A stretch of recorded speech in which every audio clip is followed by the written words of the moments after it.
ప్రార్థన చేస్తాం. ప్రేమ కలిగిన పరిశుద్ధమైన పరలోకమందున మా తండ్రి, మీకెంతో వందనాలు. ఈ మధ్యాహ్నకాల సమయంలో మీ పాదాల చెందకి మేము చేరవడానికి మీరు మాకు అనుగ్రహించిన ఈ కృపంతటిని బట్టి దేవ మీకెంతో స్తోత్రాలు. ఈరోజు నైనా మరి సువార్త కూడి కొరకే మమ్మల్ని మీరు సమకూరుస్తూ వచ్చినందుకే వందనాలు. దయల తండ్రి, ఈ దిన వాక్యం మాకు దీవెనకరంగాను, అనేకులకు ఆశీర్వాదకరంగాను, మీ నామానికి మహిమకరంగాను మీరే అనుగ్రహించమని వేడుకుంటూ, మీ దయగలిగిన హస్తములకు మమ్మల్ని మేము సమర్పించుకుంటూ దేవ మీకెంతో స్తోత్రములు వందనాలు చెల్లిస్తూ ఈ దిన పరిచర్య దీవించమని వేడుకుంటూ యేసు ప్రభువారి పరిశుద్ధమైన నామమున స్తుతించి ప్రార్థించి వేడుకొనుచున్నాం తండ్రి, ఆమేన్.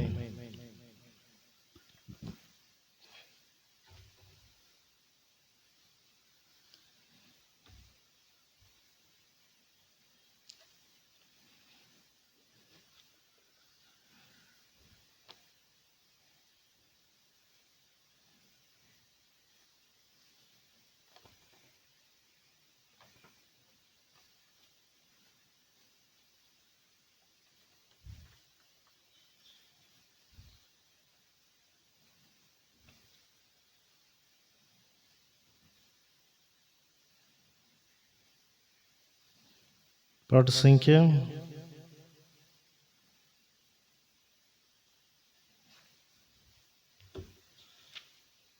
397, పాదపుస్తకం 344.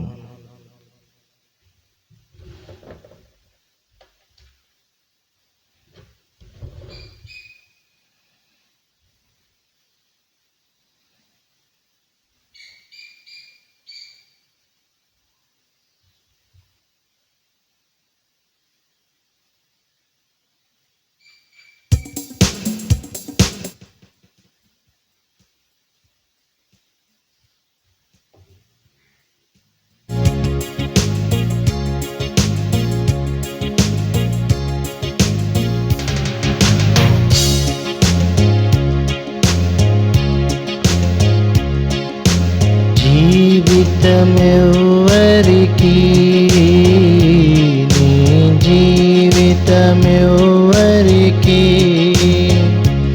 ఈ లోకములో జీవించు జీవితమంత జీవితమెవ్వరికి, నీ జీవితమెవ్వరికి. శరీరేచ్ఛలపై ఆశలుండు ఈ ధరణియందు, ఈ ధరణియందు సుఖభోగులుగా జీవింతురు ఈ ధరణియందు, ఈ ధరణియందు. శరీరేచ్ఛలపై ఆశలుండు ఈ ధరణియందు, ఈ ధరణియందు సుఖభోగులుగా జీవింతురు ఈ ధరణియందు, ఈ ధరణియందు. వారి ఊహలు దినమెల్ల చెడియున్నవి, వారి ఊహలు దినమెల్ల చెడియున్నవి. వారి పాప జీవితమంత శాపమేగా, వారి పాప జీవితమంత శాపమేగా. ఈ జీవితమెవ్వరికి, నీ జీవితమెవ్వరికి.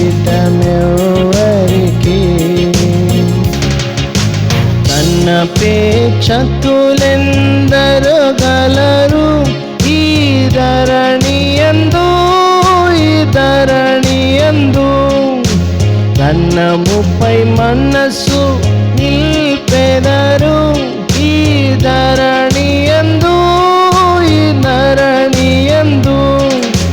తన్నపేక్షకులెందరు గలరు ఈ ధరణియందు, ఈ ధరణియందు. ధనముపై మనస్సు నిల్పెదరు ఈ ధరణియందు, ఈ ధరణియందు. వారి కలవరమంత ధనము ధనమే, వారి కలవరమంత ధనము ధనమే.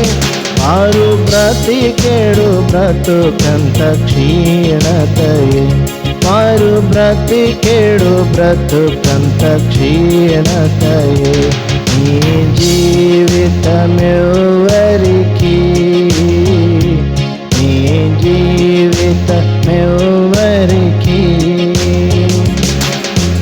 సొంత బోధలకై బ్రతికెదరు ఈ ధరణియందు, ఈ ధరణియందు. గర్వమునకు అమ్మబడియుందురు ఈ ధరణియందు, ఈ ధరణియందు. సొంత బోధలకై బ్రతికెదరు ఈ ధరణియందు, ఈ ధరణియందు. గర్వమునకు అమ్మబడియుందురు ఈ ధరణియందు, ఈ ధరణియందు. వారి మనసులు సంకుచితములయుండు, వారి మనసులు సంకుచితములయుండు. వారి జీవిత ప్రయాసము పతనమేగా, వారి జీవిత ప్రయాసము పతనమేగా. నీ జీవితమెవ్వరికి, నీ జీవితమెవ్వరికి. తిరిగిన హృదయులు కలరెందరో ఈ ధరణియందు, ఈ ధరణియందు. కరిగెడు ఉప్పుగా నుండెదరు ఈ ధరణియందు, ఈ ధరణియందు. తిరిగిన హృదయులు కలరెందరో ఈ ధరణియందు, ఈ ధరణియందు. కరిగెడు ఉప్పుగా నుండెదరు ఈ ధరణియందు, ఈ ధరణియందు. వారు ప్రభుకై దాగియే నిలచెదరు, వారు ప్రభుకై దాగియే నిలచెదరు. దైవ వాక్కుగా దినమెల్ల సేవింతురు, దైవ వాక్కుగా దినమెల్ల సేవింతురు. నీ జీవితమెవ్వరికి, నీ జీవితమెవ్వరికి. ఈ లోకములో జీవించు జీవితమంత జీవితమెవ్వరికి, ఈ జీవితమెవ్వరికి.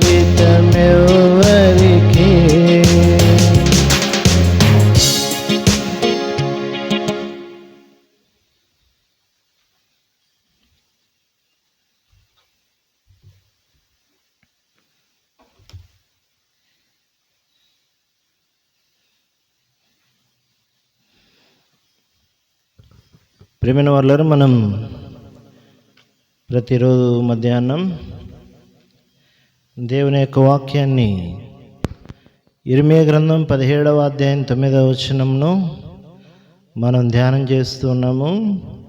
హృదయం అన్నిటికంటే మోసకరమైనది, అది ఘోరమైన వ్యాధి గలది.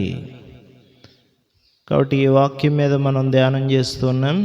మన హృదయం మోసపోతూ ఉన్న సందర్భాలను గురించి మనం ధ్యానం చేస్తూ ఇదేనా 5వ మాట గురించి మనం ధ్యానం చేయనున్నాం. గడిచిన 4 కూడికల్లో మొదటి మాట, నోటికి కళ్ళెం పెట్టుకొనక తన హృదయమును మోసపరుచుకునేవారుగా ఉన్నారు, వారి భక్తి వ్యర్థమవుతుంది అనే సంగతి మనం చదివాము. రెండవదిగా, అందం మోసకరం, సౌందర్యము వ్యర్థం. కాబట్టి మోసకరమైనది రెండవది చూసాం. తర్వాత మూడవది, దుష్ట సాంగత్యం మంచి నడవడిని చెడుపును, మోసపోకుడే అని అక్కడ వాక్యం సెలవిచ్చింది. కాబట్టి నిన్నటి దినం గలతీ పత్రికలో మనం 6వ అధ్యాయంలో 6-7 వచనాలు 7-8 వచనాలు చూసాం. అక్కడ రాయబడింది, మనం ఏమి విత్తుతున్నామో దేవుడు వెక్కిరించబడడు. కాబట్టి మనము విత్తేది మనం కోసుకునే దాని విషయంలో మోసపోతామని దేవుని వాక్యం చూస్తూ వచ్చాం.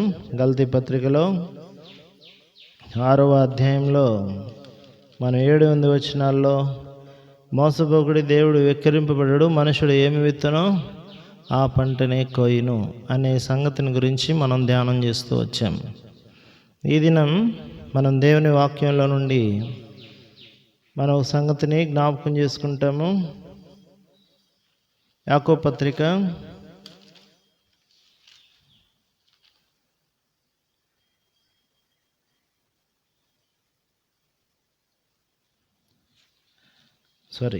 దయచేసి గమనించండి. మరి ఇంకొక ఈ మాటను చూస్తున్నాం మనం. కొలస్సీలకు రాసిన పత్రిక 2వ అధ్యాయం 4వ వచనం. కొలస్సీలకు రాసిన పత్రిక 2వ అధ్యాయము 4వ వచనం. ఎవడైనను చక్కని మాటల చేత మిమ్మల్ని మోసపరచకుండునట్లు ఈ సంగతిని చెప్పుచున్నాను. కాబట్టి మానవుడు 5వదిగా ఎదుటివారి యొక్క చక్కని మాటల వలన మోసపోయేవారుగా ఉంటారు. ఈ మాటను గురించి మనం ధ్యానం చేసే ముందు చిన్న ప్రార్థన చేస్తాం. ప్రేమ కలిగిన మా తండ్రి, మీకెంతో వందనాలు, మీకెంతో స్తోత్రములు చెల్లిస్తున్నాం. చదువుకునే లేఖన వాక్య భాగాన్ని దీవించి మా ప్రభు మీరే మాతో మాట్లాడండి. ఈ మాటలు వినేటువంటి నీ బిడ్డలందరితో కూడా మీరే మాట్లాడమని ప్రార్థన చేస్తున్నాము. కావలసిన మీ నడిపింపును, స్వాతంత్ర ధారణతను దయచేయము. నీ బిడ్డలకు ఏ యొక్క వాక్యం అవసరం, మాకు ఏ వాక్యం కావాలో మీరు మాకు దయచేయమని ప్రార్థన చేస్తున్నాము. మీ దయగలిగిన హస్తములకు మమ్మల్ని సమర్పించుకుంటూ మీకు ఎంత వందనాలు చెల్లిస్తూ ప్రభువైన యేసు క్రీస్తు వారి నామమున స్తుతించి ప్రార్థించి వేడుకొంచున్నాం తండ్రి, ఆమేన్. కాబట్టి కొలస్సీలకు రాసిన పత్రిక 2వ అధ్యాయంలో 4వ వచనంలో, ఎవడైనను చక్కని మాటల చేత మిమ్మల్ని మోసపరచకుండునట్లు ఈ సంగతిని చెప్పుచున్నాను. కాబట్టి మానవుడు ఈ లోకంలో మనుషులు పలికే చక్కని మాటల వలన కూడా మోసపోతారు అనే విషయం మనకు అర్థమవుతుంది. ఈ విషయాన్ని గురించి మనం ధ్యానం చేసేటప్పుడు ఆదికాండంలో మొట్టమొదట అవ్వను గురించి మనం చూద్దాం. ఆదికాండము 3వ అధ్యాయం మొదటి నుండి మనం చదువుతాం. దేవుడిని యెహోవా చేసిన సమస్త భూజంతువులలో సర్పము యుక్తి గలదై ఉండెను. అది ఆ స్త్రీతో, ఇది నిజమా? ఈ తోట చెట్లలో దేని ఫలమునైనను మీరు తినకూడదని దేవుడు చెప్పెనా అని అడిగెను. అందుకు స్త్రీ, ఈ తోట చెట్ల ఫలములను మేము తినవచ్చును. అయితే తోట మధ్యనున్న చెట్టు ఫలములను గూర్చి దేవుడు మీరు చావకుండునట్లు వాటిని తినకూడదని, వాటిని ముట్టకూడదని చెప్పినని సర్పముతో అనెను. అందుకు సర్పం, మీరు చావనే చావరు, ఏలైనగా మీరు వాటిని తినుదినమున మీ కన్నులు తెరవబడునని, మీరు మంచి చెడ్డలను ఎరిగిన వారై దేవతల వలె ఉందురనియు దేవునికి తెలియనని స్త్రీతో చెప్పగా, స్త్రీ ఆ వృక్షం ఆహారమునకు మంచిదియు కన్నులకు అందమైనదియు వివేకము ఇచ్చు రమ్యమైనది నయ్యుండుట చూచినప్పుడు ఆమె దాని ఫలములలో కొన్ని తీసుకొని తిని తనతో పాటు తన భర్తకును ఇచ్చెను. అతడు కూడా తినెను. కాబట్టి ఇక్కడ దుష్టుడైనటువంటి సాతాను యుక్తి కలిగినటువంటి సర్పంలో ప్రవేశించి మరి హవ్వతో మాట్లాడటం మనం చూస్తాం. కాబట్టి సంభాషణను ప్రారంభించాడు మరి అపవాది హవ్వతోని. కాబట్టి ఆమెతో అన్న మాట, ఇది నిజమా? కాబట్టి మొట్టమొదట పలికిన మాట ఏంటి? ఇది నిజమా? ఈ తోట చెట్లలో దేని ఫలమునైనను మీరు తినకూడదని దేవుడు చెప్పెనా? ఏమండి, ఇక్కడ మనకు ఒక విషయం అర్థం కావాలి. రావటమే సంభాషణ ఏమని ప్రారంభించింది అంటే, ఇది నిజమా? కాబట్టి దేవుడు చెప్పిన ఈ మాట వీరిద్దరి మధ్య ఉంది. భూమి మీద అప్పటి వరకు మూడో మనుషుడు కూడా లేడు. ఈ సర్పానికి ఎలా తెలుసు? కాబట్టి ఇది నిజమా అంటుంది ఏంటి? కాబట్టి కొంచెం వాళ్ళు ఆలోచించాల్సి ఉంటుంది. కాబట్టి మా ఇద్దరికే తెలుసు ఈ విషయం, మాకు చెప్పిన దేవుడికే తెలుసు. నాలుగో ఒక వ్యక్తికి ఈ మాట తెలీదు. ఈ సర్పానికి ఎలా తెలిసింది అని తను ఆలోచించి ఉండాలి, కానీ తను ఏమాత్రం కూడా ఆలోచించలేదు. సంభాషణ ప్రారంభించడం, మాటలను కలపడం మనం చూస్తాం. కాబట్టి చక్కగా మాట్లాడడం మొదలుపెట్టింది.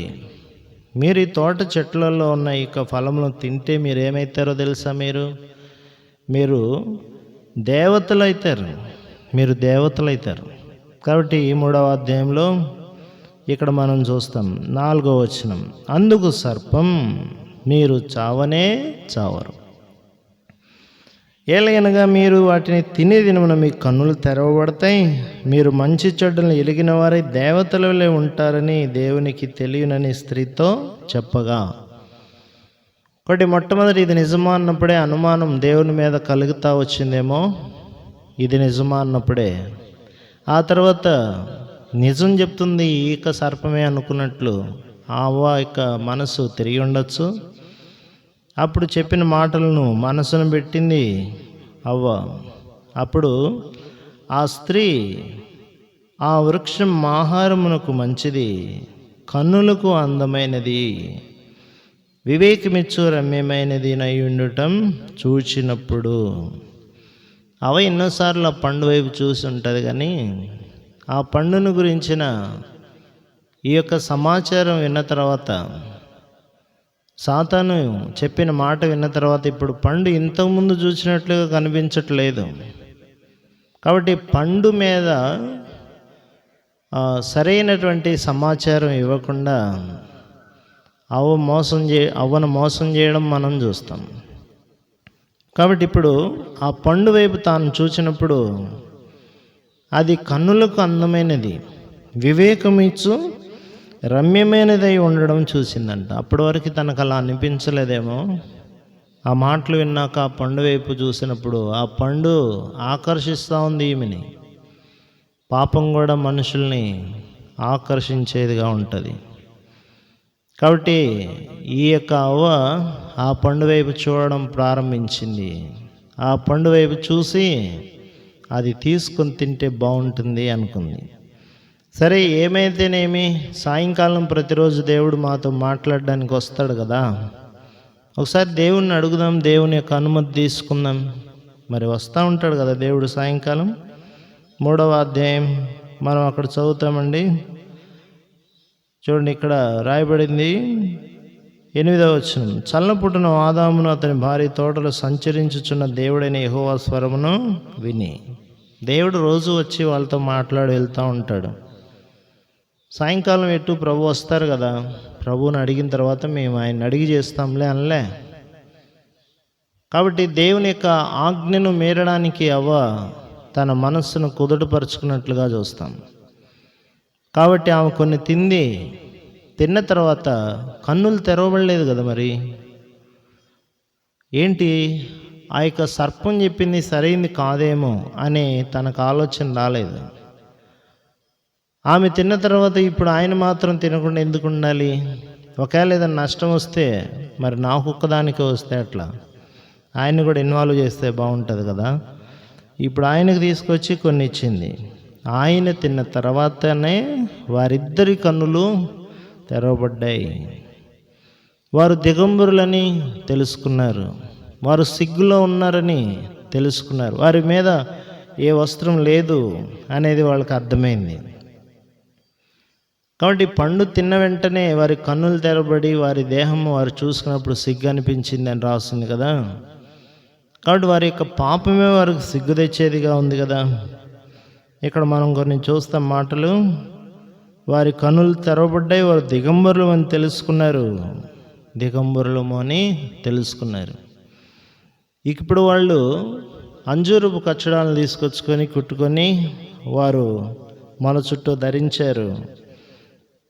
ఇప్పుడు దేవుడు వచ్చాడు. చల్లపూటన దేవుడు వచ్చినప్పుడు ఇప్పుడు దేవుని ఎదుటికి ఎలా వెళ్తాం?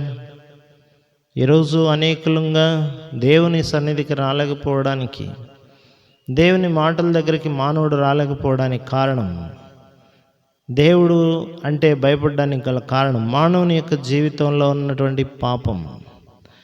కాబట్టి ఇక్కడ అతను అవ్వ ఆదాము ఇద్దరు కూడా తోటలో సంచరిస్తున్న దేవుని యొక్క స్వరాన్ని విన్నారు. దేవుడిని యెహోవా ఎదుటికి మాత్రం రావట్లేదు. వాళ్ళు తోట మధ్యన సంచరిస్తూ ఉన్నారు, దేవుని స్వరం విన్నారు. వాళ్ళు తోట చెట్ల మధ్య దాక్కోవడం మొదలుపెట్టారు. ఆదాము దాక్కోవటం మొదలుపెట్టాడు, అవ్వ కూడా దాక్కోవటం మొదలుపెట్టింది. దేవుడు అంటున్నాడు ఆదామును పిలిచి, నువ్వు ఎక్కడున్నావు? ఇంతకుముందు నేను రాగానే ఎదురికి వచ్చేవాడివి. ఎక్కడ మోసపోయారు వీళ్ళు? సర్పం యొక్క మాటల్లో మోసపోయారు. మోసం ఏం చేసిందంటే దేవుని ఎదుటికి రాకుండా చేసింది, దేవుని ఎదుట మొహం ఎత్తుకోవడానికి వీలు లేకుండా చేసింది. దేవుడు అంటున్నాడు నువ్వు ఎక్కడున్నావని. దేవుడికి తెలియదు అనుకుంటున్నారా? వాళ్ళు ఎక్కడున్నారో దేవుడికి తెలుసు. దేవుడికి తెలుసు. అయితే వాళ్ళు పండు తినేటప్పుడు కూడా దేవుడు చూస్తూనే ఉన్నాడు. కానీ వారికి ఇవ్వబడిన స్వతంత్రత విషయంలో దేవుడు కల్పించుకున్నవాడు కాదు. నువ్వు కూడా టీవీలు చూసేటప్పుడు, నువ్వు కూడా కాని సంగతులు చేసేటప్పుడు, నీకు ఇవ్వబడిన స్వతంత్రతను నువ్వు దుర్వినియోగం చేసుకునేటప్పుడు, నీ ఇష్టానుసారం నువ్వు జీవించేటప్పుడు దేవుడు మధ్యలో వచ్చి కల్పించుకొని ఏం చేస్తున్నావని అడగడం. నీ హృదయం స్వతంత్రంగా, లిబర్టీగా, ఇష్టపూర్వకంగా పాపాన్ని త్యజించేదానికి దేవుడు ఇష్టపడతాడు. కానీ ఆపడం విషయానికి వస్తే ఎన్నిసార్లు దేవుడు ఆపాలి? కాబట్టి దేవుడు ఆపడం ఇక్కడ జరగలేదు. వారు తిన్నారు. కాబట్టి దేవుని యొక్క మాటలు విన్నప్పుడు వారు దాక్కున్నారు, దిగంబరులుగా ఉన్నారు, భయపడి బయటికి రాలేదు. ఇక్కడ మనుషులకు చాలా ప్రశ్నలు వస్తాయి. మీకు ఇక్కడ వచ్చే ప్రశ్నలు ఏమైనా ఉంటే కింద వీడియోలో కామెంట్ చేయండి, కింద రిప్లై ఇవ్వడానికి ప్రయత్నం చేస్తాను. అవన్నీ ఇక్కడ చెప్పడానికి కుదరదు. కాబట్టి దేవుడు వారికి స్వేచ్ఛనిచ్చాడు. కాబట్టి దేవుడు వారు అనుభవపూర్వకంగా దేవుని యొక్క ప్రేమను, దేవుని యొక్క గొప్పతనాన్ని వారు తెలుసుకోవడానికి దేవుడు వారికి స్వేచ్ఛనిచ్చాడు. తర్వాత దినాల్లో మనం గమనిస్తాం దేవుని యొక్క గొప్ప ప్రేమ భూమి మీద మానవుడు తెలుసుకోగలిగాడు. సరే, ఆ విషయాన్ని మనం అలా ఉంచితే కిందికి మనం వస్తాం. ఇక్కడ రాయబడిన మాట ఏంటంటే, నీవెక్కడున్నావు అన్నప్పుడు, నేను తోటలో నీ స్వరం వింటూ ఉన్నప్పుడు దిగంబరిగా ఉంటిని గనక భయపడి దాక్కుంటిని. అందుకు ఆయన అన్నాడు, నీవు దిగంబరి అని నీకు తెలిపిన వాడెవడు? నీవు తినకూడదని నేను నీకు ఆజ్ఞాపించిన వృక్షఫలములను తింటివా అని అడిగాను. అందుకు ఆదాము, నాతో ఉండుటకు నీవు నాకు ఇచ్చిన స్త్రీ ఆ వృక్షఫలములను కొన్ని నాకు ఇయ్యగా నేను తింటినెను. అప్పుడు దేవుడైన యెహోవా స్త్రీతో, నువ్వు చేసిన పని ఏమిటి అనగా, చూడండి ఇక్కడ దేవుడు ఆదామును చేసినప్పుడు అవ్వ కొన్ని పండ్లు తినటానికి తను ఉపక్రమించినప్పుడు దేవుడికి చెప్పి తిందామని కానీ అనుకోలేదు. కనీసం ఇంటి దగ్గర ఉన్న భర్తకు చెప్పి తిందామని కూడా అనుకోలేదు. ఆయన అడిగినా చెప్పుండేవాడు, ఇలాంటివి తినకూడదు, దేవుడు చెప్పాడు మనం తినకూడదు, పడేయని చెప్పుండేవాడు. ఆయన అనుమతి లేదు, దేవుని అనుమతి లేదు. చేయాల్సిన పని అంతా చేసేసింది ఆమె. భూమి మీదకి పాపం తీసుకొచ్చింది. ఆమె మాటను సహకరించిన ఆదాము కూడా తిన్నాడు. భూమి మీదకి భయంకరమైన పాపం వచ్చేసింది. ఇక్కడ మనం తర్వాత చదువుతాం, దేవుడు భూమి మీద శాపమును ఇస్తున్నట్లుగా మనం చూస్తాం. ఆ తర్వాత మీరు చదువుకోవచ్చు. కాబట్టి ఇక్కడ మనకు రాయబడిన మాటను బట్టి మనం ఆలోచించేది ఏంటంటే, చక్కని మాటలు తేవడం మిమ్మను మోసపరచనియద్దు. కాబట్టి ఏదైనా ఒక పని చేసేటప్పుడు మనుషులు చెప్పే మాట కంటే దేవుడి మాట వినడం ముఖ్యం. దేవుడు చేయమంటే చేయడం ప్రాముఖ్యం. ఆల్రెడీ దేవుడు ఆజ్ఞాపించాడు, అది తినొద్దని చెప్పాడు. దేవుడిని నమ్మాలి కదా, దేవుడి యొక్క మాట యందు కట్టుబడి ఉండాలి కదా, దేవుని యొక్క విషయంలో దేవుణ్ణి ప్రేమించాలి కదా. కానీ వీరు ఆ ప్రేమ కానీ నమ్మకం కానీ ఏదీ లేదు వారి జీవితంలో. దేవుని యొక్క మాటకు కట్టుబడే పద్ధతి లేదు. వారు సాతాను యొక్క మోసంలో పడిపోయారు. ఇప్పుడు కూర్చొని ఏడుస్తూ ఉండుంటారు, అయ్యో దేవుడు చెప్పిన మాట నేను వినలేదే అని.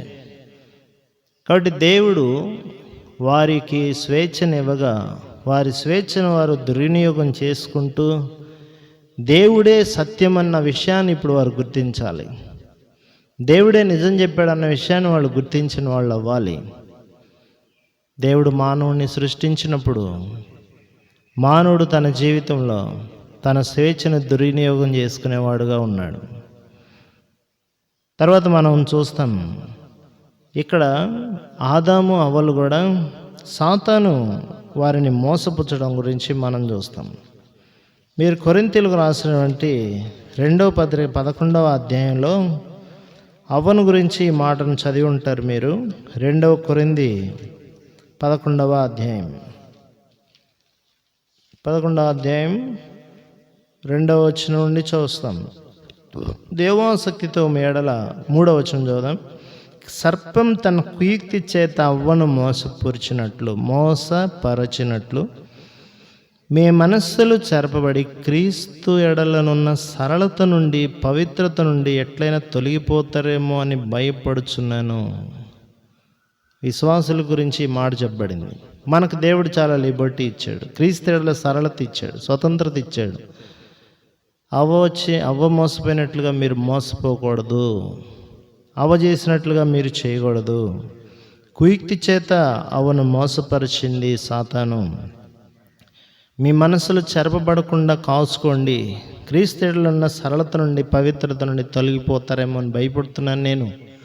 అపోస్తలుడైన పౌలు చెప్పారు ఈ మాట.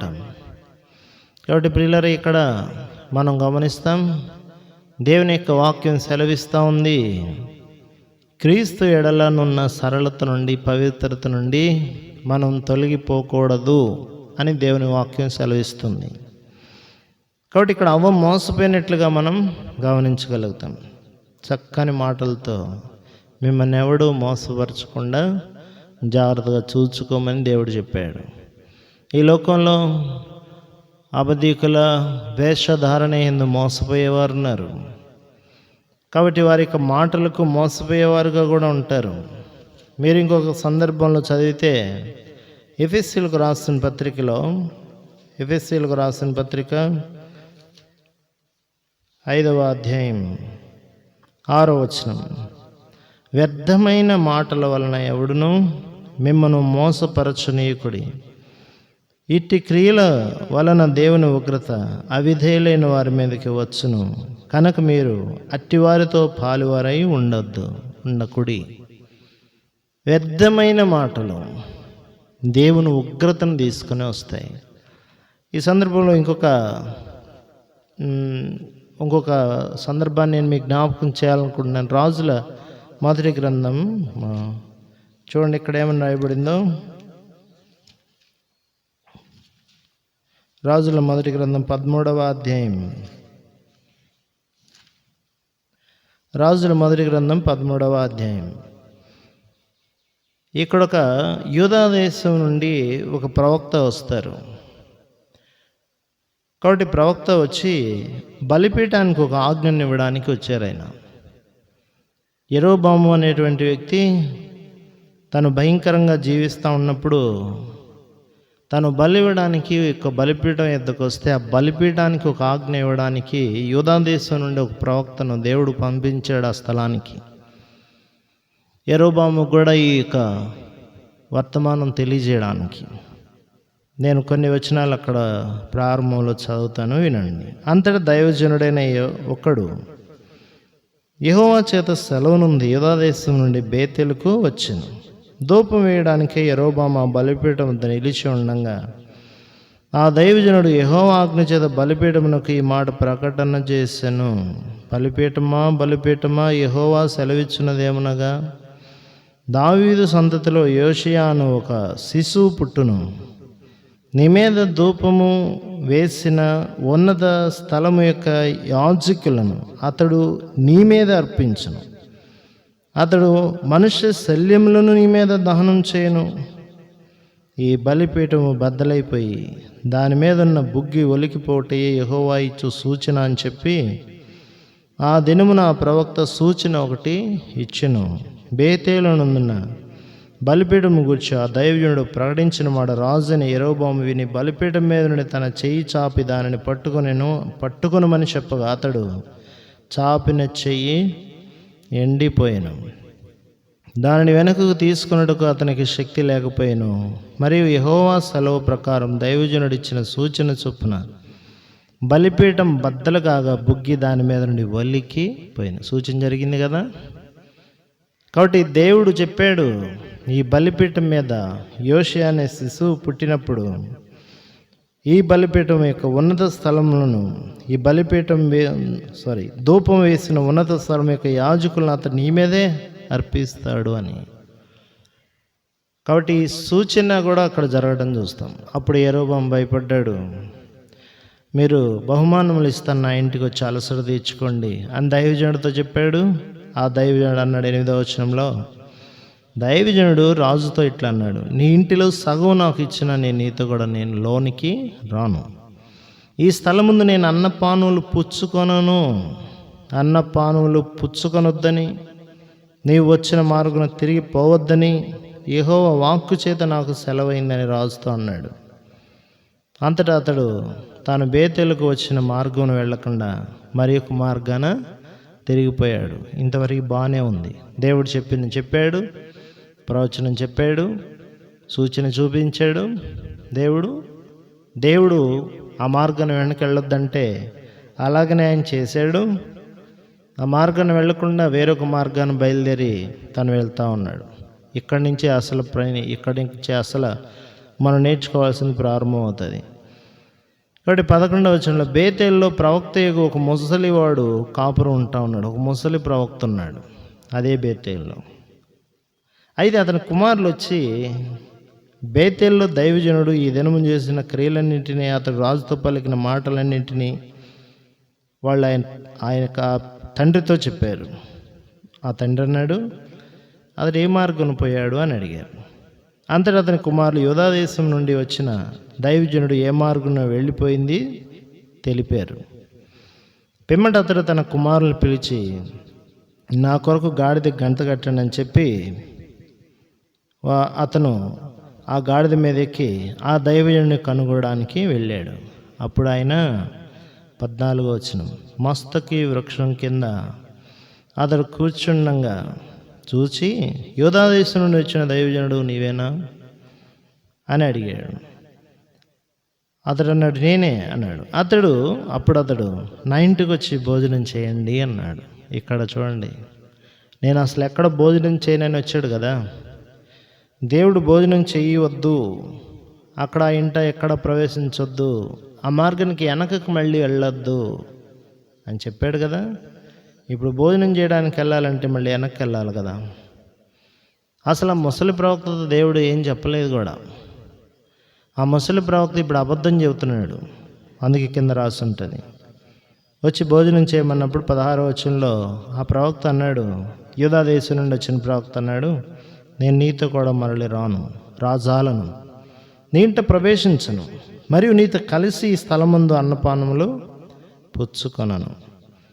నీవు అచ్చట అన్నపానులు పుచ్చుకోవద్దని, నీవు వచ్చిన మార్గం పోవడానికి తిరగద్దని యెహోవా చేత నాకు సెలవాయినని చెప్పాను. అందుకతడు నేను కూడా నీ వంటి ప్రవక్తనే. ఏం చెప్తున్నాడు? చక్కని మాట, వ్యర్థమైన మాట ఇది. ఈ మాటలు అక్కడ పలకమని దేవుడు చెప్పలేదు. కాబట్టి ఇక్కడ నేను కూడా నీ వంటి ప్రవక్తనే. మరియు దేవదూత ఒకడు నా ఎద్దకు వచ్చి యెహోవా సెలవు చేత సెలవు పొంది అన్నపానులు పుచ్చుకొనుటకై అతన్ని ఇంటికి తోడుకొని రమ్మని నాతో చెప్పాడు అని అతనితో అబద్ధం ఆడగా రాస్తుంది కదా అక్కడ. అతనితో అబద్ధం ఆడగా 18వ వచనం చివరిలో రాస్తుంది.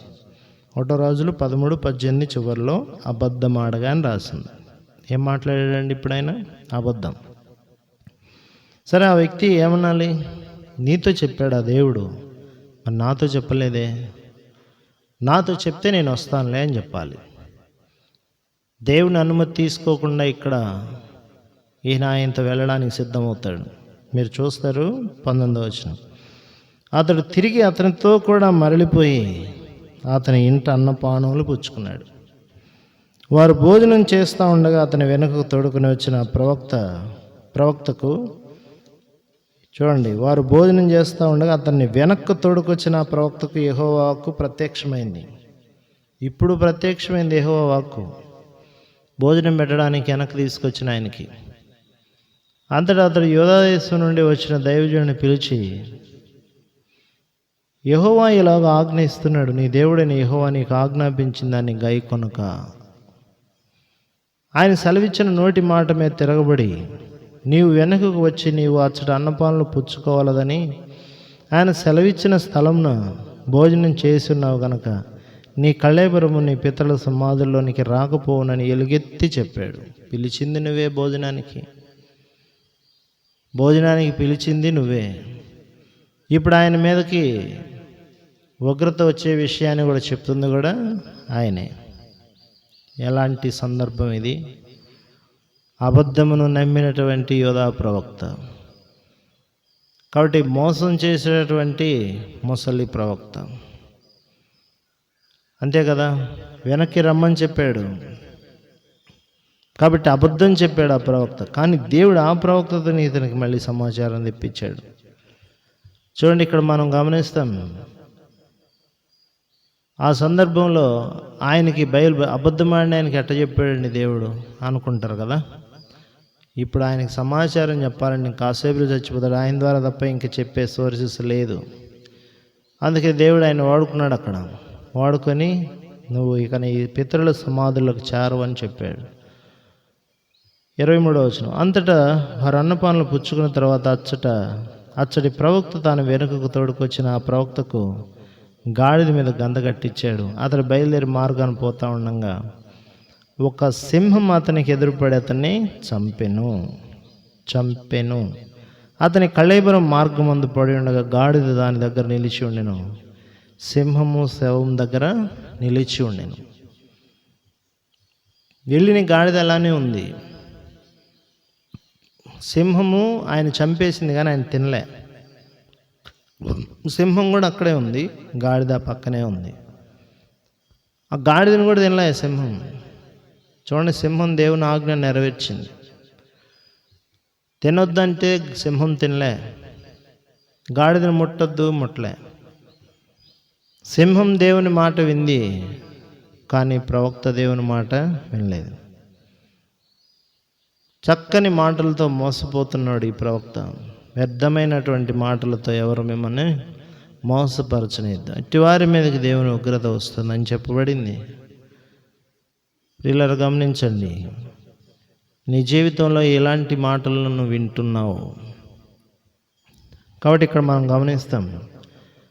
ఆ తర్వాత ఆయన ఆ శవాన్ని పడి ఉండడం చూసి, అక్కడ సింహం అక్కడ నిలిచి ఉండడం చూసి, మార్గంలో అతని తోడుకొచ్చిన ఆ ప్రవక్త ఆ వర్తమానం విన్నప్పుడు యెహోవా మాట ఆలకింపగా తిరగబడిన దైవజనుడు ఇతడే, యెహోవా సింహమునకు అతన్ని అప్పగించున్నాడు, యెహోవా సెలవిచ్చిన ప్రకారం అది అతన్ని చీల్చి చంపెను అని పలికి తన కుమారులను పిలిపించి గాడిదకు నా కొరకు గంత కట్టండి అని చెప్పాడు. వారు అతని కొరకు గంత కట్టినప్పుడు అతడు పోయి అతని శవం మార్గం పడి ఉండటం చూసి గాడిద సింహం దగ్గర నిలిచి ఉండటం చూసి సింహం గాడిదని చీల్చివేయకుండా శవం తినక ఉండడం చూసి దైవజనుని శవం ఎత్తుకుని వచ్చాడు. తర్వాత సమాధిలో పెట్టడం మనం గమనిస్తాం. ఇక్కడ తర్వాత ఆ సందర్భాలను చూస్తామండి. కానీ మనకు అవసరమైన మాట ఏంటంటే, ఆ యోధా ప్రవక్త ఆ ముసలి ప్రవక్త చెప్పిన మాట వినకూడదు. నాకు దేవుడు చెప్పాలి కదా, నీకు చెప్తే నాకు చెప్పొద్దు ఆ దేవుడు. కాబట్టి ఇక్కడ వ్యర్థమైనటువంటి మాటతోటి మోసపుచ్చడం మనం గమనిస్తాం. కాబట్టి చక్కనైనటువంటి మాటలతోటి మోసపోయే వారిగా ఉంటారు అనేకమైన సందర్భాల్లో. కాబట్టి మోసపోవద్దు. దేవుని వాక్యం సెలవిస్తుంది. దేవుని వాక్యం నువ్వు విన్నావంటే ఎప్పుడు మోసపోవు. ఎందుకంటే మోసములో నుంచి ఆయన మనల్ని విడిపించేవాడండి.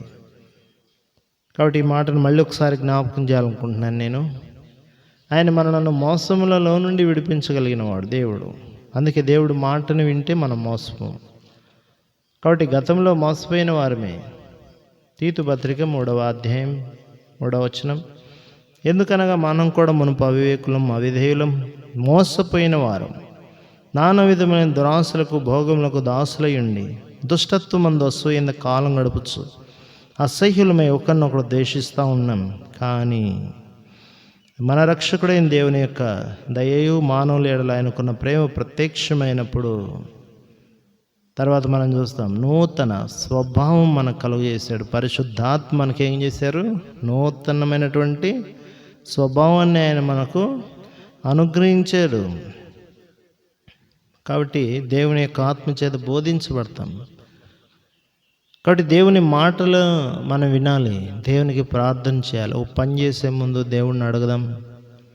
మన మనసుకు వచ్చినట్టు, మన మనసుకు తోచినట్లు, ఇతరులు చెప్పినట్లు మనం చేసి మోసపోకుండా ఉందాం. కాబట్టి దేవుని మార్గంలో ఉంటే మనం మోసపోం. ఈ మాట కూడా చూస్తాం యోబు గ్రంథం. ఈ మాట కూడా ఒకసారి చూడండి. ఈ మాట కూడా మనం చదవాలి. ఎందుకు ఈ మాట చదివిస్తున్నానంటే, మోసపోయేవారు ఎవరైనా ఉన్నారా? కాబట్టి మోసం చేసేవాడు ఎవరైనా ఉన్నారా? వీళ్ళందరూ కూడా దేవుని యొక్క చేతికి దాటిపోయేవాళ్ళు కాదు. 12వ అధ్యాయం 16వ వచనం, 2వ భాగం. యోబు గ్రంథం 12వ అధ్యాయం 16వ వచనం. మోసపడేవారును మోసపుచ్చువారును ఆయన వశములో ఉన్నారు. కాబట్టి మోసపోతున్నప్పుడు దేవుడికి ఇష్టం లేకపోతే ఆ బిడ్డ విషయంలో దేవుడు ఆయనకి సూచన చేయగలుగుతాడు. వద్దు, ఆ మార్గం వెళ్ళొద్దు, ఈ పని చేయొద్దు, వారి మాటలు వినొద్దు అని దేవుడు వాళ్ళకి సూచన చేస్తాడు. కాబట్టి ఎవరి మాటల్లో ఉన్నాం మనం? వ్యర్థమైన మాటల వల్ల ఎవడు మిమ్మల్ని మోసం చేయనీయకు. దేవుని ఉగ్రత అట్టి వారి మీదకి వస్తుంది. ఈ లోకంలో చాలాసార్లు వ్యర్థమైన మాటలు ఎందు లక్ష్యం ఉంచి భ్రష్టులం అవుతూ ఉంటాం. చూడండి, తిమోతికి రాసినటువంటి పత్రికలో 1వ తిమోతి అండి. తిమోతికి రాసినటువంటి మొదటి పత్రిక 4వ అధ్యాయము. ఏ బోధన వింటావు? మొదటి వచనం. అయితే కడవరి దినాల్లో, మొదటి తిమోతి 4:1, అయితే కడవరి దినాల్లో కొందరు అబద్ధీకుల వేషధారణ వల్ల మోసపరుచు ఆత్మల యందు దయ్యముల బోధ యందు లక్ష్యముంచి విశ్వాస భ్రష్టులవుతున్నారని ఆత్మ తేటగా చెప్పుచున్నాడు. చూడండి, ఏ బోధది, ఏ మాటలవి? కాబట్టి దయ్యముల బోధ, వాటి యందు లక్ష్యం ఉంచేవాళ్ళుగా ఉంటారు. దేవుని బోధ యందు నిలకడగా ఉండండి. కాబట్టి దేవుని మాటలను వినాలి. వ్యర్థమైన మాటలు యందు లక్ష్యం ఉంచొద్దు. చక్కని మాటలను, మరి అందమైన మాటలు, రమ్యమైన మాటలు భూమి మీద చాలామంది చెప్తూ ఉంటారు. వాటి యందు మనసు ఉంచొద్దు, దేవుని వాక్యం నందు మనసు ఉంచండి. పరిస్థితులు ఎట్లా ఉన్నాయి ఈ రోజుల్లో అంటే, ఆశీర్వాదాల గురించి ఎక్కువ చెప్తే వింటారు. కొంచెం దైవికంగా సరి చేసుకోవాల్సిన లక్షణాల గురించి ఎక్కువగా బోధిస్తే వాళ్ళ వాక్యాలు వినరు. కాబట్టి మనుషులందరూ కూడా ఈరోజు ఎలాగా మరి తయారై ఉన్నారంటే, కాబట్టి మనుషులందరూ కూడా లోక ఆకర్షణలకు మోసపోతూ ఉన్నారు. బైబిల్లో సెలవిచ్చిన మాటలు మనం చూస్తాం. 2వ తిమోతి అండి 4వ అధ్యాయం. 2వ తిమోతి 4వ అధ్యాయం. ఏ బోధలు మనం వినాలి? చూడండి, 2వ వచనం నుండి, వాక్యమును ప్రకటించుము, సమయమందు అసమయమందు ప్రయాసపడము, సంపూర్ణమైన దీర్ఘశాంతితో ఉపదేశిస్తూ ఖండించుము, గద్దించుము, బుద్ధి చెప్పుము. ఎలా ఉండాలి బోధ? ఖండించాలి, గద్దించాలి, బుద్ధి చెప్పాలి. అవును, ఎందుకనగా జనులు హితబోధన సహించక దురద చెవులు గలవారు, తమ స్వకీయ దురాశలకు అనుకూలమైన బోధకులను తమ కొరకు పోగు చేసుకుంటున్నారు. సత్యమునకు చెవినియట్లేదు, కల్పనా కథల వైపునకు తిరిగే కాలము వచ్చును. చూసారా? కాబట్టి మనుషులు కథలు చెప్తే బాగుంటుంది అనుకుంటున్నారు ఈ రోజుల్లో. వాక్యాలు ఎక్కువ చెప్తే వినరు. కథలు కావాలి ఈరోజు, దానికి చెవులు కోసుకుంటారు మనుషులు. వాక్యం ఎక్కువగా చెప్తే గుండెలకు తగులుతుంది కదా. మరి వాక్యం ఏం చేస్తుంది? కథలైతే సాఫ్ట్గా నిన్ను నవ్వించవచ్చు, నిన్ను ఉద్రేకపరచవచ్చు, రంజింపజేయచ్చు. పర్సనల్ డెవలప్మెంట్ మెయింటైన్ చేసే వాళ్ళు కూడా ఒక ఉపన్యాసంతో మనుషులను రంజింపజేస్తారు, దానిలో వాక్యం ఉండదు. చాలా చోట్ల మెసేజ్లు ఈరోజు ఎలాగున్నాయంటే వాక్యం తక్కువ, కథలు ఎక్కువ ఉన్నాయి. ఇలాంటి కాలం వచ్చింది ఈరోజు. మనుషులను ఆకర్షించడానికి రకరకాలైనటువంటి ప్రయత్నాలు మొదలైనవి. మోసపోవద్దు. కాబట్టి దేవుని వాక్యం మన ఎద్దకు వచ్చిందంటే మనల్ని ఆపరేషన్ చేస్తుంది. అంటే ఆపరేషన్ చేసిందంటే అర్థం ఏంటంటే చెడుని బయటకు లాగిద్ది. వాక్యం చేసే పని అదే. వాక్యం సాఫ్ట్గా అట్లానే ఉండే నీకు ఆశీర్వాదాలు ఇస్తానని చెప్పదు. ఆశీర్వాదము గురించి చెప్పడం తప్పు కాదు, కానీ ఆశీర్వాదం కోల్పోవడానికి కారణమైన పాపం గురించి చెప్పకపోవడం తప్పు. ఈరోజు బోధ అలాగా మరి మనుషులు చేయట్లేదు. దేవుని వాక్యంలో అపోస్తల కార్యాల గ్రంథంలో మీరు చూస్తారండి. అపోస్తల కార్యాల గ్రంథంలో చూడండి, ఇక్కడ ఏమనుందో, 2వ అధ్యాయం 37వ వచనం. వారు ఈ మాట విని హృదయంలో నొచ్చుకొని, సహోదరులారా మేమేమి చేతుమని పేతురును కడమ అపోస్తలను అడగగా, ఒకటని అంకి వేసి పొడవబడి అని రాస్తుంది. కాబట్టి వాక్యమును మనం ప్రజలకు చెప్పాలి. ఆ వాక్యం మనుషులతో మాట్లాడుతూ ఉంటుంది. పొడవబడి అంటే అక్కడ చూడండి, నొచ్చుకొని అని కూడా రాస్తుంది కదా. వాక్యం మనం విన్నప్పుడు మన లోపలికి వెళ్ళాలి. హెబ్రీ పత్రికలో 4వ అధ్యాయంలో వాక్యం అంటే ఎలాంటిది? కాబట్టి ఇది ఎలాంటి వాక్యమో మనం చదువుతాం. 4వ అధ్యాయం 12వ వచనం. ఎందుకనగా దేవుని వాక్యం సజీవమై బలంగలదే, 2 అంచులు గల ఎటువంటి ఖడ్గం కంటే వాడిగా ఉండి ప్రాణాత్మలను కీళ్లను విభజించినంత మటుకు దూరుతుంది, హృదయం యొక్క తలంపులను ఆలోచనలను శోధిస్తూ ఉంది. కథలు శోధించవు. కథ చెప్పొచ్చండి, దాని గురించి కూడా నేనేమి కామెంట్ చేయట్లేదు. అర్థం అవడానికి ఎక్స్ప్లెయిన్ కోసం కథ చెప్పొచ్చు, కానీ కథతోనే నువ్వు ముగించకూడదు. వాక్యం ఉండాలి అందులో. ఏదైనా అర్థం అవడానికి చిన్న కథ చెప్పండి, పర్వాలేదు. అసలు ఖచ్చితంగా ఇంకా మాట్లాడాలంటే ఉపమానాలు ఎప్పుడు చెప్పాడు యేసుప్రభువారు అంటే, పరిశుద్ధాత్మ భూమి మీద లేనప్పుడు, గ్రహించే శక్తి లేనప్పుడు ఉపమానాలను ఉపయోగించారు యేసుప్రభువారు. ఈ దినాల్లో కథను గురించి ఏదైనా చిన్నది చెప్పడం తప్పని కాదు, కానీ వాక్యం లేకుండా కేవలం కథలతోనే ముగించే వాళ్ళు ఉన్నారు ఈ రోజుల్లో. ఏ బోధ వినటానికి అలవాటు పడ్డావు నువ్వు? కొంచెం కాసేపు 10 నిమిషాలు పావుగంట ఎక్కువ చెప్తే అసలు వినం. ఏమండి, నీకు వాక్యము నీ మనసుకు తాకబడకుండా, పొడవబడకుండా, జీవితం సరిచేయబడకుండా కల్పన కథల వైపు చెవులెక్కుతావా? చక్కని మాటలతో మోసపోకు. మేలు చేయు స్నేహితుడు గాయం చేస్తాడు, పగవాడు లెక్కలేని ముద్దులు పెడతాడు, గుర్తుపెట్టుకో. దేవుని వాక్యం సెలవిస్తుంది ఏంటి? నువ్వు విన్న వాక్యం నీకు ప్రయోజనకరంగా ఉండాలి. ఏ వింటున్నావు నువ్వు నీ జీవితంలో? చక్కగా దేవుని యొక్క వాక్యం కావాలి నీకు. వాక్యం చాలా సందర్భాల్లో చాలా చోట్ల మనకు అనుభవం ఉంది, కానీ వాక్యం తెలియని వాళ్ళు చాలామంది ఉంటారు. అయిన బాప్తీసం తీసుకుంటారు, బైబిల్ తెలియదు. కాబట్టి వాళ్ళు మరి ఎలాగో వాక్యం తెలియకుండా ఎలాగ తీసుకున్నారు మనకు తెలియదు. చాలా మోసాలు భూమి మీద ఉన్నాయి ఈరోజు. కాబట్టి చక్కని మాటలతో మోసపోకు. మమ్మల్ని పెంచిన ఆత్మీయ తండ్రి జాన్స్ బర్డ్ అంకులు ఖండించి గద్దించి ఎవరిని మెప్పించే మాటలు చెప్పరు ఆయన. అలాగ పెంచారు మమ్మల్ని. కాబట్టి కొన్నిసార్లు కొట్టారు కూడా నన్నైతే. కాబట్టి దేవుని యొక్క వాక్యాన్ని నేర్పించారు వాళ్ళు. వాక్యం తప్ప ఇంకో కథ ఉండదు. వాక్యం కావాలి మనుషులకి. వాక్యం మనుషులతో మాట్లాడుతుంది. వాక్యం మనుషుల యొక్క హృదయాలను తాకుతుంది. కాబట్టి దేవుని వాక్యం సెలవిస్తుంది ఏంటి?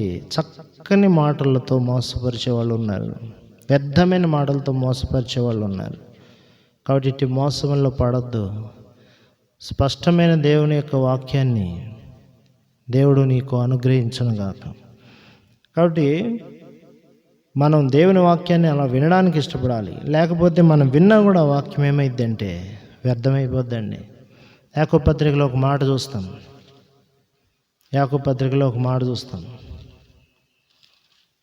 వినండి, చక్కగా దేవుని వాక్యాన్ని మీరు వెళ్ళే స్థలంలో వినాలి.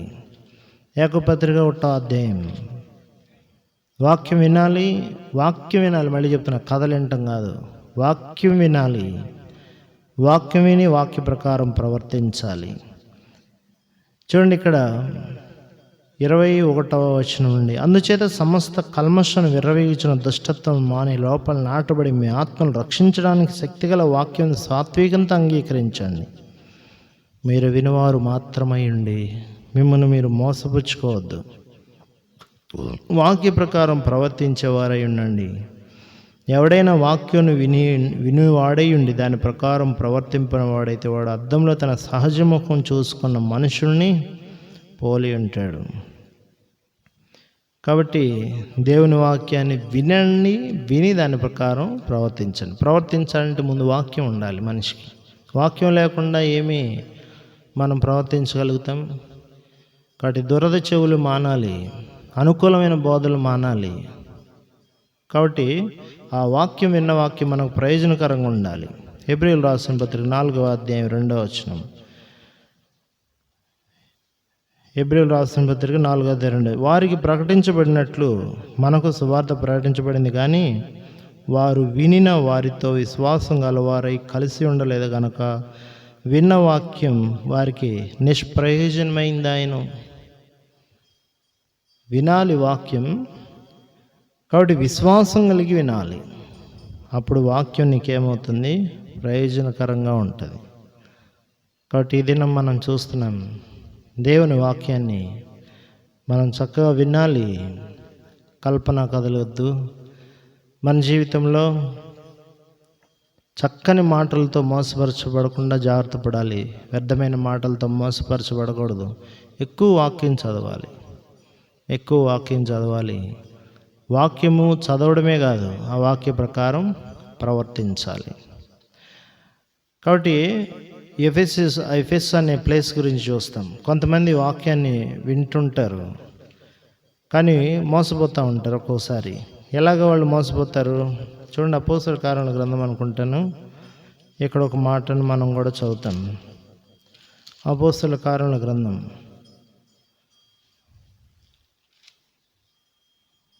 17వ అధ్యాయం 21వ వచనం. ఇంకా కొంచెం పైన చదువుదాం. 20వ వచనం నుండి, కొన్ని కొత్త సంగతులు మా చెవులకు వినిపిస్తున్నావు గనక వీటి భావం మేము తెలుసుకొని కోరుచున్నామని చెప్పారంట.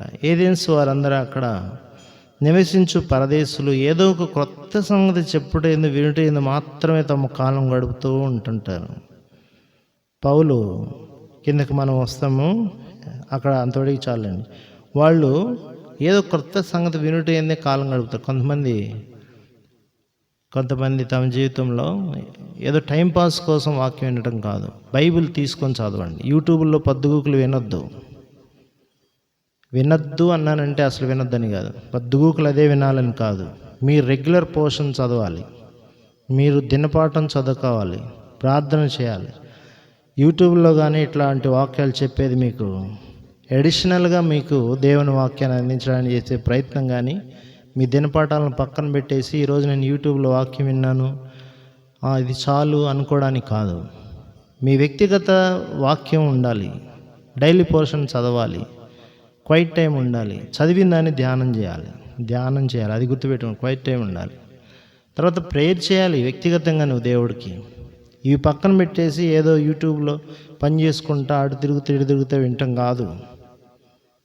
ఈయనేం చెప్తాడా, ఇక్కడ ఒక ఛానల్ ఓపెన్ చేస్తారు, అక్కడ ఒక ఛానల్, తర్వాత ఆయన ఏం చెప్తాడా వింటాం కాదు. వినొచ్చు, టైం పాస్కి వినకండి. నువ్వు వ్యక్తిగతంగా దేవుడితో సంబంధం పెట్టుకో, వాక్యం దగ్గర కూర్చో, మోకాళ్ళ మీదకి వచ్చి వాక్యాన్ని చదువు, ప్రార్థన చెయ్యి. లేకపోతే యూట్యూబ్లో మెసేజ్లు కూడా నిన్ను మోసం చేస్తాయి. కాబట్టి నేను చెప్పే ఈ మాటలని మీరు అడిషనల్గా మీకు ఇస్తున్నటువంటి ఫీడింగే తప్ప ఇదిని మీరు మేల్కొని ఉండాలని మాత్రం కాదు. కాబట్టి దయచేసి గుర్తుపెట్టండి, ఈరోజు లైవ్ ప్రోగ్రామ్స్ చాలా వచ్చాయి. లైవ్ ప్రోగ్రామ్స్ వచ్చిన తర్వాత ఆదివారం మందిరంకి వెళ్ళటం కొంతమంది మానేసి లైవ్లో వాక్యం వింటూ నేర్చుకుంటున్నారు. ఇది మంచి పద్ధతి కాదు. దయచేసి గుర్తుపెట్టుకోండి, మోసపోకండి. నేను కూడా దేవుని వాక్యం విన్నానులే, ఈరోజు వెళ్ళకపోతే ఏమైంది, ఇంట్లో కూర్చొని విన్నాను, ఇదొక మోసం. నేను మళ్ళీ ఇంకొక మాట జ్ఞాపకం చేస్తాను. కరోనా టైంలో మీరు దేవుని మందిరానికి వెళ్ళని సమయంలో మీ స్థానిక సేవకుడు ఇచ్చే వాక్యాన్ని జూమ్లో కానీ లైవ్లో కానీ వినండి. తర్వాత మీరు ఇంకా పెద్దవాళ్ళు చెప్పే వినండి. ఈరోజు పెద్దవాళ్ళు చెప్తున్నారు, ఇది ఓపెన్ చేసి మీ స్థానిక సేవకుడు చెప్పేది ఆఫ్ చేసి కూర్చోవడం, ఇది సరైనది కాదు. మీకోసం ఆయన మోకాళ్ళ మీద వాక్యాన్ని తీసుకొచ్చి మీకు అందిస్తున్నాడు. విడిటయాల్లో పెద్దవాళ్ళ వాక్యాలు వినండి, కాదంటలేదు. ముందు మీ స్థానిక సేవకుడు తెచ్చిన వాక్యానికి, ఆ యొక్క వాక్యానికి ప్రిఫరెన్స్ ఇవ్వండి. ఆ వాక్యం ద్వారా దేవుడు నీతో మాట్లాడతాడు. దేవుడు చాలా గొప్పవాడు. ఏ ఉద్దేశంతో, ఏ మోటివేషన్తో ఉన్న సమస్తాన్ని చూస్తాడు ఆయన. ఈరోజు నీ చుట్టూ 100 ఛానల్స్ ఓపెన్ చేసి ఉండొచ్చు. ఎస్, నీ దైవ సేవకుడు నీ కోసం ప్రయాసపడి దేవుని వాక్యాన్ని నీకు తెచ్చాడు. ఒకవేళ అది యూట్యూబ్ లైవ్ అని కావచ్చు. మందిరానికి రాలేని పరిస్థితుల్లో కరోనా కాలంలో ఇంటి దగ్గర ఉన్నావు, మందిరాలు ఓపెన్ లేవు, నీ స్థానిక సేవకుడు ఇచ్చే వాక్యం విను. తర్వాత అడిషనల్గా తర్వాత ఖాళీ టైంలో మిగతా వాళ్ళు ఇచ్చే వాక్యం విను. సరే, నేను ఒక విషయాన్ని చెప్తాను. జూమ్లో కొంతమంది కలుస్తుంటారు వాక్యం వినడానికి. వేరే వేరే వాక్యంలో వింటావు, కానీ ఆరాధన ఎక్కడ చేస్తావు? మళ్ళీ నీ స్థానిక సేవకుడు ఇచ్చిన జూమ్లోనే నువ్వు కలవాలి కదా. అక్కడ వాక్యం విని ఇక్కడ జూమ్లో ఆరాధన చేస్తావా? లేకపోతే గూగుల్ మీట్లో ఆరాధన చేస్తావా? ఎక్కడో వాక్యం విని, ఆయన చెప్పిన వాక్యం విని, ఆయన ఇచ్చిన వాక్యం నుంచి నువ్వు ఆరాధన చేయాలి. నీ కళ్ళకి ఇంపైందని చేయకు. అది ఎంత గొప్ప దైవ సేవకుడైనా ఆయన ద్వారా నీతో దేవుడు మాట్లాడు. నీ స్థానిక సేవకుడికి ప్రిఫరెన్స్ ఇవ్వకపోతే అది గుర్తుపెట్టుకోవాలి. దేవుని వాక్యం ద్వితీయోపదేశకాండం ఒక మాట చెప్తుంది. ద్వితీయోపదేశకాండంలో దేవుడు చెప్పిన మాట ఏంటి అంటే, ఈ మాట చూడండి, అక్కడ ఏమనుందో, నీ కంటికి కనిపించేదంతా చేయొద్దు నువ్వు అనే మాటను మనం చూస్తాం. నేడు వారు చేస్తున్నట్లుగా నీ కంటికి కనిపించేది నీవు చేయకు. 12వ అధ్యాయం ద్వితీయోపదేశకాండం 8వ వచనం. నేడు మనం అక్కడ చేయుచున్నట్లు మీలో ప్రతి మనుషుడు తన కంటికి యుక్తమైనది చేయకూడదు. కంటికి యుక్తమైనది చేయకూడదు. అది కంటికి యుక్తమైన ఛానల్స్ ఎన్నో ఉండొచ్చు. కాబట్టి మోకాళ్ళ మీద నీ దైవజనుడు నీ కోసం తెచ్చిన వాక్యాన్ని ఫస్ట్ ప్రిఫర్ చేయి. ఆ తర్వాత నువ్వు ఖాళీ సమయంలో మిగతావన్నీ వినొచ్చు. నీ ప్రాముఖ్యత నువ్వు దేనికి ఇస్తున్నావు? నీ కన్నులు బూదిగంతాల వైపు తిరగకూడదు. కాబట్టి నువ్వు వ్యక్తిగతంగా దేవుని దగ్గర కూర్చొని వాక్యం చదివి ప్రార్థన చేయటం మర్చిపోకు, మోసపోవద్దు. నీ దైవజనుడు చెప్పే వాక్యానికి ప్రిఫరెన్స్ ఇవ్వు. వేరే వారి ద్వారా దేవుడు మాట్లాడతాడు అనుకోవద్దు. నీ దైవజనుడి ద్వారా దేవుడు మాట్లాడతాడు, మోసపోవద్దు. కాబట్టి నేను మళ్ళీ జ్ఞాపకం చేస్తాను, మోసపోతాం కొన్ని సందర్భాల్లో. కాబట్టి మోసముల నుంచి మనం విడిపించే దేవుడు. కాబట్టి విశ్వాసులే కాదు, అవిశ్వాసులు కూడా నీ జీవితంలో నువ్వు ఎలాంటి మాటలు వింటున్నావు, కొన్ని మాటలు నీ జీవితంలో మోసపరిచేవిగా ఉంటాయి. దేవుని నమ్ము, దేవుని విశ్వాసం ఉంచు. దేవుని వాక్యం నిన్ను మోసముల నుంచి విడిపిస్తుంది. కాబట్టి 5వ మాట, చక్కని మాటలతో ఎవడు మిమ్మను మోసపరచనీయకము అనే మాటను మనం చూస్తూ వచ్చాము. కాబట్టి దేవుని మాట విని దేవుని మాట ద్వారా జీవించు. మోసములలో నుండి దేవుడు నిన్ను విడిపించేవాడై ఉన్నాడు. ప్రభు ఈ మాటలను దీవించును గాక. ప్రార్థన చేస్తాను. ప్రేమ కలిగిన మా తండ్రి, మీకు ఎంతో స్తోత్రాలు. ఈ మధ్యాహ్న కాల సమయంలో మీ వాక్యం ద్వారా మీరు మాతో మాట్లాడడానికి ఇష్టపడ్డందుకే స్తోత్రం. నాయన, మీరు సెలవిచ్చారు, చక్కని మాటలతో ఎవడు మిమ్మల్ని మోసపరచనియద్దు. కాబట్టి వ్యర్థమైన మాటలతో ఎవడు మిమ్మల్ని మోసపరచనియద్దు. ఇట్లాంటి వారు మీ దేవుని ఉగ్రత వస్తుంది అని మీరు సెలవిచ్చారు. నైనా మరి ఆదాము మోసపోయింది. నైనా మరి నాయన అవ్వ మోసపోయింది. దయల తండ్రి, మరి సాతాను యొక్క మాటల్లో పడిపోయినట్లుగా చూస్తాం. నేను యొక్క బేతేలు నుంచి వచ్చిన యూదా దేశం నుండి వచ్చిన ప్రవక్త, బేతేలుకు వచ్చిన ప్రవక్త మోసపోయాడు. ఒక ముసలి ప్రవక్త చెప్పిన మాట విని, నీ మాట తీసుకుంటే మోసపోయేవాడు కాదు. అవ్వ కూడా నీ మాట కోసం ఎదురు చూస్తే మోసపోయి ఉండేది కాదు. నీ మాట కోసం కనిపెట్టుకోక మేము ఎన్నోసార్లు మోసపోతున్నాం. దయచేసి నీ మాట కోసం మేము కనిపెట్టుకునే వాళ్ళంగా చేయము. మోసములలో పడకుండా మీరు మమ్మల్ని తప్పించే దేవుడు. నాయన, ఇట్టి నీ వాక్యం మాకు ఇవ్వడానికి లోకానికి వచ్చి సెలవులో ప్రాణం పెట్టారు, మరణించారు, తిరిగి లేచారు 3వ దినాన. మీకెంతో స్తోత్రాలు. దయచేసి మీరు ఇచ్చిన వాక్యం గొప్పది, శరీరధారి అయిన నాయన, మరి మీ వాక్యం శరీరధారి అయి ఈ లోకానికి వచ్చింది. నాయన మీకెంతో స్తోత్రం. మీరు సెలవిచ్చారు, ఇదిగో ఈ నా శరీరం తిన్న రక్తం త్రాగబడి నిత్య జీవం కలవాడు. ఆ శరీరమే మీ వాక్యం. మీ వాక్యం మాకు ఆహారం. దయచేసి ఇర్మియా గ్రంథంలో మీరు సెలవిచ్చారు, నీ వాక్యం దొరకగా, నీ మాటలు దొరకగా నేను భుజించితిని. మీకెంతో వందనాలు. ఈ దినాల్లో మీరు మాకు ఇచ్చిన వాక్యం మమ్మల్ని మోసం నుండి విడిపించగలదు. నీ వాక్యానికి మేము ఎక్కువ ప్రాముఖ్యతనివ్వడానికి సాయం చేయండి. నీ బోధ కొరకు మేము కనిపెట్టుకునే వారిగా ఉంటూ సహాయం చేయండి. నీ మాటను తీసుకునేవారిగా ఉండడానికి సాయం చేయండి. మా మనస్సుకు నచ్చినట్టు, మా కంటికి యుక్తమైనది మేము చేయకుండా, నాయన మీ వాక్యంలో చెప్పిన దాన్ని వినడానికి సాయం చేయండి. నాయన మీకెంతో స్తోత్రములు చెల్లిస్తున్నాం, మీకెంతో వందనాలు చెల్లిస్తాం. నేటి వాక్య ధ్యానం మాకు దీవెనకరంగా చేయమని ప్రార్థిస్తాం. ప్రభువైన యేసుక్రీస్తు వారి నామమున స్తుతించి ప్రార్థించి వేడుకొంచున్నాం తండ్రి, ఆమేన్. తండ్రి అయిన దేవుని యొక్క ప్రేమ, క్రీస్తు కృప, పరిశుద్ధాత్మ యొక్క అన్యోన్య సహవాసం సదాకాలమైన రావడ పర్యంతం సార్వత్రిక సంఘంలో సాలు పరిశుద్ధులకును, అలాగే ప్రాముఖ్యంగా ఆన్లైన్లో దేవుని వాక్యాన్ని వింటున్న మీ అందరికీ తోడై సదాకాలం నడిపించునుగాక. ఆమేన్. Praise the lord. దయచేసి గమనించండి, రేపు కూడా మధ్యాహ్నం ఇంకొక సువార్త వాక్యాన్ని మీకు అందించడానికి ప్రయత్నం చేస్తాము. లైవ్ అయితే లేదు, రికార్డెడ్తో ఇవ్వడానికి ప్రయత్నం చేస్తున్నాం. లైవ్ కంటే రికార్డెడ్ క్లియర్గా ఉంటుంది కాబట్టి యూట్యూబ్లో గిరిజం ప్రేయర్ హౌస్ జిఆర్పి అనే ఛానల్ని మీరు చూడవచ్చు. దయచేసి మళ్ళీ చెప్తున్నాను, మీ విడిటి టయాల్లో, ఖాళీ టయాల్లోనే చూడండి. మీ రెగ్యులర్ పోర్షన్స్ మీరు చదువుకుంటూ అడిషనల్గా ఈ వాక్యాలను వింటూ ఆత్మీయంగా మేలు పొందండి. మీ స్థానిక సేవకుడు మీరు ప్రాముఖ్యతని ఇస్తూ వినండి.